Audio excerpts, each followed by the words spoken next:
Hi there. Deepmind has released a multitask video transformer architecture called Transframer. This architecture can do video generation, depth estimation, camera angle changes, and segmentation all in one model. In other words, this is a general-purpose transformer-based model for video understanding. There's a huge amount of video data available, but machine learning models have historically struggled with the large file and context size of this data. The main idea of the paper is to use a convolutional unit as a frame encoder. The encoded images are given to the decoder part of a transformer. The transformer then cross-attends and creates a DCT sequence for the next frame. A DCT sequence is a type of compressed image. When one DCT sequence is finished, the frame is also encoded with the unit, and the next frame gets generated with all the previous frames given to the decoder. Let's have a look inside the paper. Transframer predicts the next frame given a series of annotated context frames. The context frames could be the previous video frames, and they also contain annotations. In practice, the context could be pictures of a car, and the annotation could be the point in time. And then the next predicted value would be the next time step. So this way you can do video completion. Another option would be to have camera angles, views of one object. Then the model creates for a given camera viewpoint another frame. There are many other possible tasks that this model can all do, and it's all the same model with the same parameters. All you have to do is change the annotation. It can give you a depth mask, it can do semantic segmentation, it can do detection and give you these detection boxes. So this unifies all of these tasks, and it does this for video.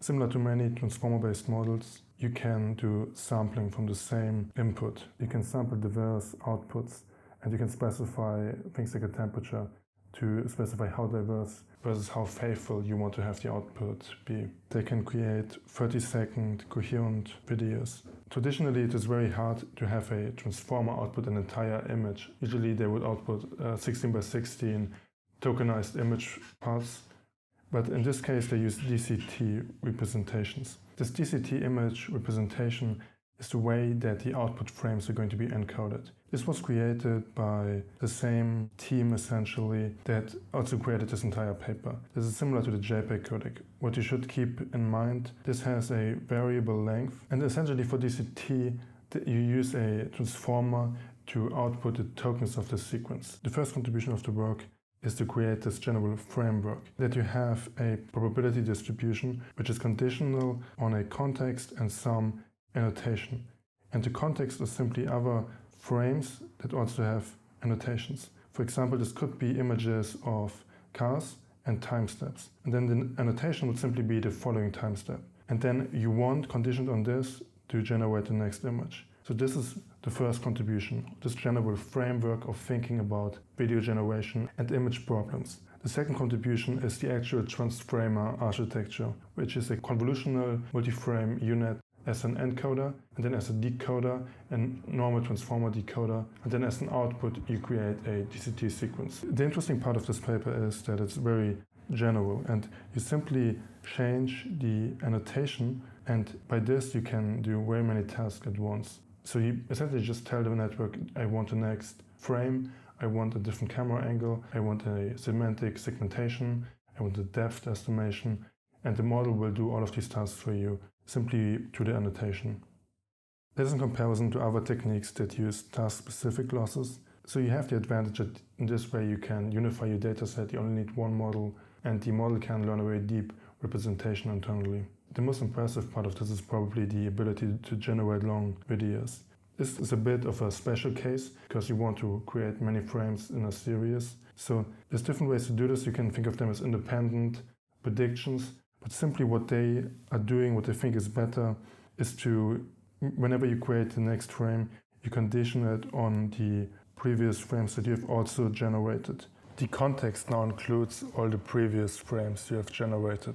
So for example, you could imagine that you follow a car, there's a crossing of the road, it could go to the left or the right, and the model has to just imagine, you just sample if it goes to the left or the right. In this case, it's not independent. If you take 20 different independent pictures, some of them, the car will have gone to the left, some of them car will have come to a stop, some has gone to the right, but you want them to be correlated, you don't want them to be independent. When it comes to the generation part, you don't really have to use their DCT transformer. You can use many other techniques. One of them would be diffusion-based models, which have been very popular for images. Think about stable diffusion, think about Dall-E, think about Midjourney. But they have decided to use this auto-regressive training objective, which is similar to the party model by Google. The special part about their auto-regressive training is that they use this DCT sequence. Now this is the general architecture that they use for the Transframer. So this is the second contribution of the paper.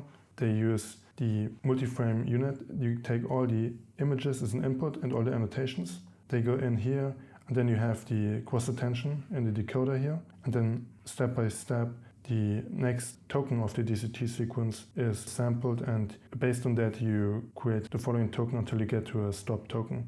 The multi-frame unit consists out of these convolutional blocks that encode the image, and then you have an attention mechanism that allows information between all of the different convolutional outputs to be processed together. And with a residual multilayer perceptron, you generate the outputs. All of these are then given to the cross-attention layer and the transformer decoder. Looking at some of the results, they seem to be able to establish a new state-of-the-art on different datasets. So in these cases, they are doing video generation. So for Kitty, they get 5 context frames and generate 25 more frames. And on content scores like the video distance and many other scores, they're able to establish a new state-of-the-art. And for Robonaut, they use 2 context frames and generate 10 new frames from them. They also reported on the bare dataset. They are not able to have a new state-of-the-art, but they are slightly outperformed by some previous work. Here's an example. You can see an attempt to predict the movement of a robot arm. And here you see the very slight error that they have. But you can see that the model is able to correctly predict that the arm is moving to the right direction. That the hand of the arm is also closing.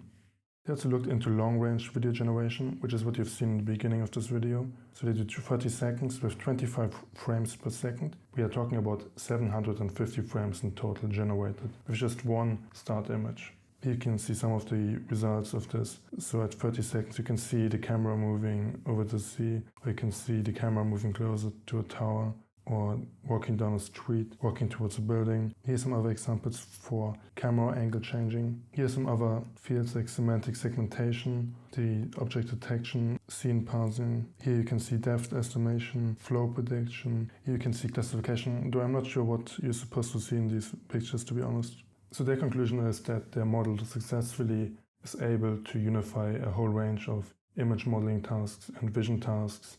They are quantitatively very strong. They are able to establish a number of new state-of-the-arts. And it shows that these models can solve very challenging image and video modeling tasks. My view is that in comparison to the recent progress in image generation, the videos generated seem like a very early stage thing. So we have Stable Diffusion, Midjourney, Party, Image, and Dall-E that are able to create really very great images at very high quality. On the other hand, these videos seem very simple. So we will see how this technology evolves. It certainly seems like it might just be a step away that we will see very high quality video generation. And we will see if it will use something like a Transframer architecture, which is auto-regressive, and you create a sequence of this compressed representation, the DCT representation. Is it going to be diffusion-based? Will it be some different auto-regressive model? But I think it shows that there's no theoretic limitation, that these big breakthroughs in image generation can't move on to video generation very soon too. I'm not sure if it will be something like DCT, where you have a transformer auto-regressively create tokens that describe an image, or if it's going to be diffusion with image generation. Most of the new models use diffusion, but some, like Party by Google, use an auto-regressive model which is similar to the one used here. What's also very interesting is how easily it's able to generalize to a whole range of tasks simply by annotating the image you want. So you just annotate, give me a depth segmentation. You just annotate, give me the next frame in a video. You just annotate, give me a different angle of that shot. So it seems like a very easy way to generalize to a lot of new tasks.